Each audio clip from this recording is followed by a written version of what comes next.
주님의 이름으로 사랑하고 축복합니다. 오늘 스가랴서 8장 14절에서 23절 말씀을 가지고 나도 가겠노라 라는 말씀으로 우리 함께 말씀을 상고하면서 이 제목으로 기도하길 원합니다. 21절의 말씀을 보니까 이 성읍 주민이 여호와께 은혜를 구하러 나는 가겠다면 사람들이 나도 가겠노라 이렇게 따라오겠다는 말씀이 있습니다. 독특한 표현인 것 같습니다. 만군의 여호와를 찾는데 이방 백성이 다른 나라 민족들이 모두 다 나도 이래요. 23절에 보니까 그래요. 유다 백성 하나의 옷자락을 이방 백성 10명이 붙잡는다고 말합니다. 그러면서 말하기를 너희와 하나님이 함께함을 들었기 때문에 그래서 우리도 너희와 함께 가겠노라. 굉장히 부러운 말인 것 같습니다.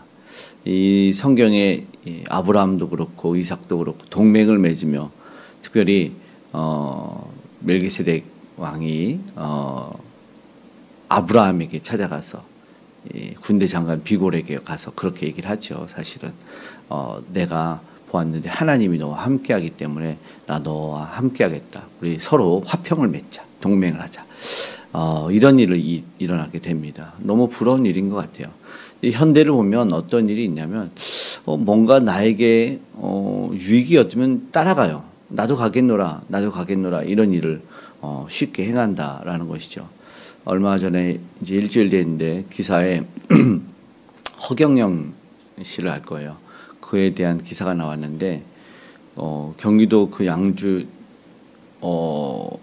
그 지역 일대를 마치 관광지 80년대 정부에서 관광지를 했는데 그 군도 양주군도 아무도 건들지 못한 곳을 마치 관광지처럼 만들어서 동네 주민은 너무 좋다 그러는데 우리가 알지만 새로운 신흥 종교를 만들었어요. 사이비 종교가 나타났습니다. 그 허경영 궁에 들어가려면 뭐 가입비가 1억 원도 하고 그리고 그 명패를 하나 살려면 300만 원을 주고 기사에 나와 있더라고요. 단독으로 이야기를 하면 20만 원을 내야 되고 그래서 최근 7년간 1,000억 원의 자산가가 된 허경영 씨를 보도를 했는데 너무 어이가 없습니다. 사람이 왜 가냐 그랬더니 신이란 신과 같은 사람이랍니다. 신인 허경영 씨를 통해서 불로유를 받아야 되기 때문에 그렇다 이런 말을 합니다. 사람들이 몰려간답니다. 주말에는 요즘에 무슨 기사가 나기 전에는 1,000명씩 몰려와서 참 어이가 없는데 근데 이게 사람들이 마음속에 그런 것이잖아요. 낫고 싶은 마음에 아픈 이들이 회복되고 싶은 마음에 요즘에 또 사람들을 혹하는 모든 사기들을 보면은 다 그런 마음들을 건드려요. 조금 더 잘 살고 싶은 마음에 있는 돈을 투자하게 만들고 그런 것 같습니다. 그러면 좀 나아질 거. 그런데 비단 이 허경영 씨란 신흥 종교만이 아니라 여러 뭐 역사도 그렇지만 여러 종교들 가운데나 그 이름으로 많은 사람들의 그 연약한 부분을 건드려서 저곳에 가면 낫는가, 저곳에 가면은 부자가 되는가 이렇게 따라오게 만드는 것 같습니다. 특별히 기독교 사이비 이단 종교들을 보면은 예전부터 근데 얼마 전이 아니라 예전부터 그랬던 것 같아요. 낫는다고 하면은 그 교주가 손 씻었던 물을 마시고 그래서 암이 낫고 손 한번 잡으면 병이 낫고 그런 일들이 사실상 한국에도 있었습니다. 사실이죠. 그런데 지금 우리가 볼 때는 오늘도 생각해 보기 원하는데 정말 누구를 붙잡고 있느냐. 본문에는 유다 사람 옷자락을 붙잡고 나도 가겠다. 나도 은혜 받겠다. 이런 모습이 이 당시에도 있었다는 것이죠. 예수님이 오시기 전 우리가 보면 510년 전으로 보죠. 포로 귀환하고 나서 성전을 재건하고 있는 유다 예루살렘 백성들에게 하나님은 오늘 스가랴 선지자를 통해서 회복의 말씀을 하시면서 하는 이야기가 바로 그것인데 처음에 시작할 때는 어떤 말씀을 하냐면 오늘 그 본문 14절에는 사실은 너희 조상들이 잘못을 했다. 그래서 내가 이 징계를 안 할 수가 없었다라는 이야기입니다. 그런데 그 가운데 오늘 보니까 하나님은 은혜의 말씀을 하고 있는 것을 보게 됩니다.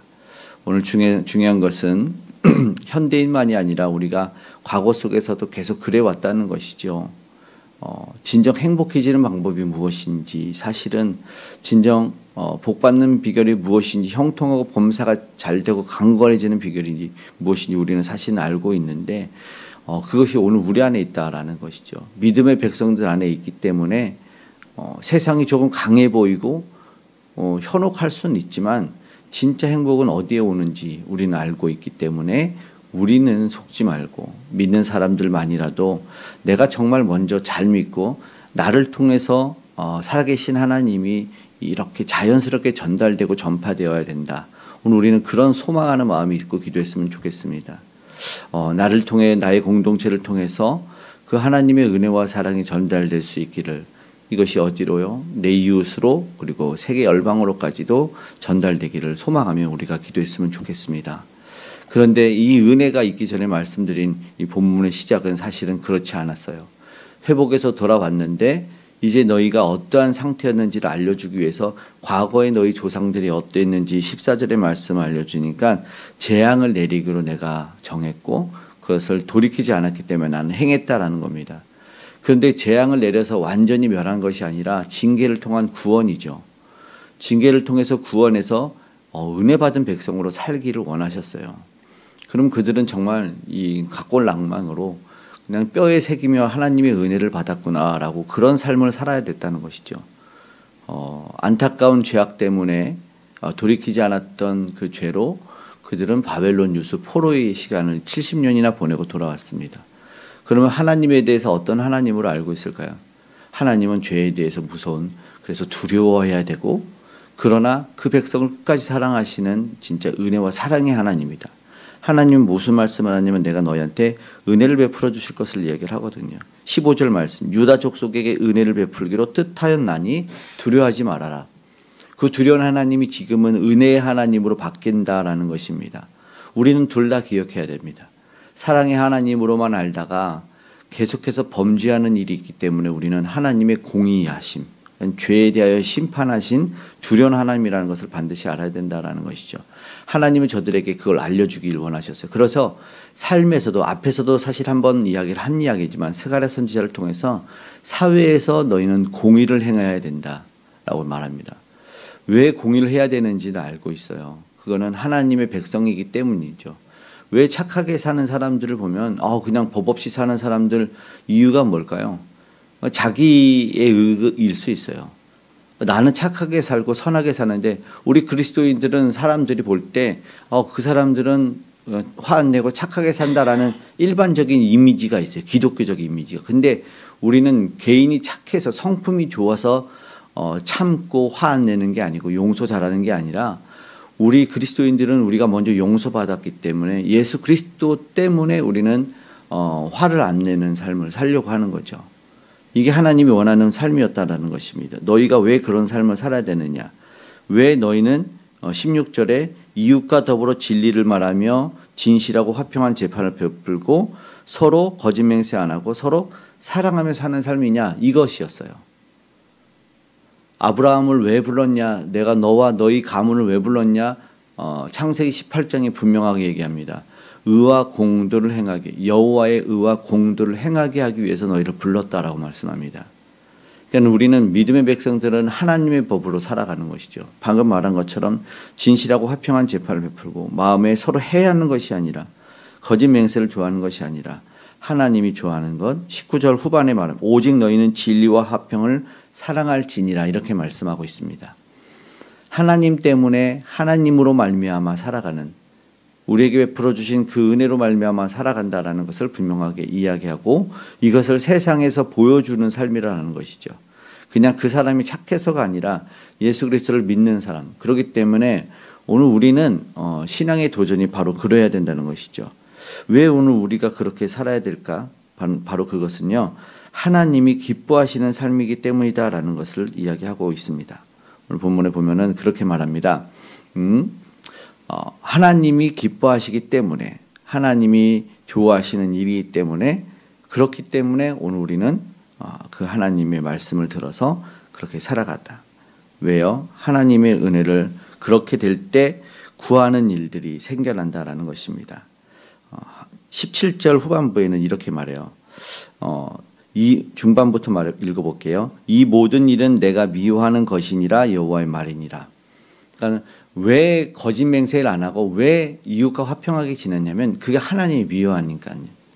오늘 우리는 그러니까 오늘 삶 속에서 어떠한 기도와 어떤 결단이 있어야 되냐면 하나님 미워하는 것 안 하고 하나님이 기뻐하는 일을 하고 싶습니다라는 거예요.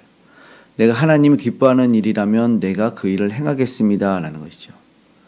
사랑하는 사람이 기뻐하는 일이라면 뭐든지 할 수 있어. 이런 대중가요도 있어요. 하나님이 미워하면 안 하는 것이고 하나님이 기뻐하면 하는 것이에요. 그러면 어떻게 되냐면 이제 저들이 금식하고 슬퍼했던 절기가 있었잖아요. 그 안타까운 절기가 변하는 거예요. 18절에서 19절의 말씀이 바로 그겁니다. 19절 말씀 보면 금식했대요. 그런데 이게 변한대요. 금식하면 왜요? 아프고 아련하고 이런 이미지가 있지 않습니까? 그런데 유다 족속에게 기쁨과 즐거움과 희락의 절기들이 되리니, 그러니까 절기가 바뀌는 이야기랍니다. 날마다 기쁨의 축제라는 것이죠. 하나님이 이걸 바꿔준다라는 것입니다.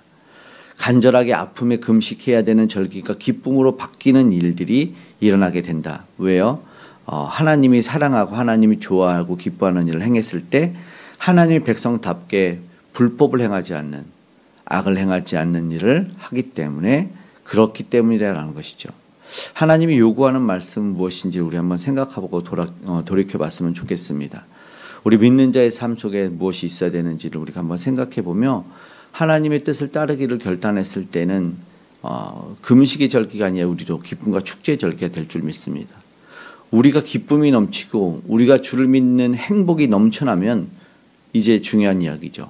바로 나도 가겠노라가 일어난다라는 것이죠. 무백성들이 전도가 자연스럽게 일어나는 일. 우리가 소망하는 말 아닙니까? 듣고 싶은 평생의 한마디. 당신이 믿는 하나님 나도 믿고 싶습니다. 집이가 가는 교회 나도 한번 가보면 안 되냐. 이런 이야기 꼭 듣고 싶지 않습니까? 오늘 우리가 그러기를 소망했으면 좋겠습니다. 하나님은 그런 일이 오늘 본문에 일어난다라는 말씀을 하십니다. 오늘 주님 안에서 기쁨이 넘치는 삶을 살고 무백성들이 나의 삶을 통해서 전도가 일어나는 일, 나도 가게노라의 역사가 일어나는 일이 저와 여러분의 삶에 일어나기를 간절히 소망합니다. 아멘. 기도하겠습니다. 사랑의 아버지 하나님 고맙고 감사합니다. 이 금식의 절기를, 이 애통과 안타까움에 가슴 치는 절기를 기쁨과 희락의 절기로 바꿔 주시옵소서. 그러나 무엇보다 주님이 기뻐하는 일을 하기 원합니다. 온전히 우리가 예수 그리스도를 잘 믿기를 원합니다. 주님의 뜻에 온전히 순종하고 따라 모든 본을 보여주었던 예수 그리스도의 본을 오늘 우리가 따르기를 원합니다. 주님이 말씀하신 십자가의 길도 지고 가고 하나님이 기뻐하는 일을 오늘 우리가 행해 나아갈 때 우리 안에 먼저 기쁨이 있고 우리에게 나음이 있고 화평이 있고 그리고 무엇보다 우리를 통한 많은 영혼들의 구원이 있을 줄 믿습니다. 주님이 원하시는 일이라면 아버지 뭐든지 하길 원하고 그 기뻐하시는 일이라면 그러나 하나님이 싫어하는 일이라면 뭐든지 아버지 미워하며 안 하는 우리가 되길 원합니다. 그러면 삶이 변화되고 사회와 나라와 열방이 변화되는 역사 일어나게 하여 주시옵소서. 이 복음 전도의 삶이 우리로부터 우리 선교사님들을 통해서 온 아버지 세계 열방에 전달되게 하여 주셔서 살아나고 회복되는 역사를 아버지 경험하고 보게 하여 주시옵소서. 무백성들에게 은혜를 주시고 믿음의 백성들에게 하나님 은혜를 베풀어 주시길 원합니다. 아파 힘들어 고난자들을 치료하여 주시고 나음을 더하여 주시옵소서. 우리 다음 세대 회복하여 주시옵소서. 간절히 기도의 제목을 통해서 아버지 하나님 응답하시며 동행하시는 사랑의 하나님을 오늘도 체험하게 도와주시옵소서. 그러나 공의의 하나님이심을 또한 알게 하여 주셔서 죄악을 멀리하고 떨궈버리는 하나님이 기뻐하는 삶을 살아내는 우리 되게 하여 주실 줄 믿습니다. 우리 믿음의 식구들 가정의 삶에 동행하시고 그 산업의 현장에 안전으로 지켜보아여 주시옵소서. 오늘도 동행하시고 함께 하시는 주님께 감사드리며 고마우신 예수님의 이름으로 기도드리옵나이다. 아멘.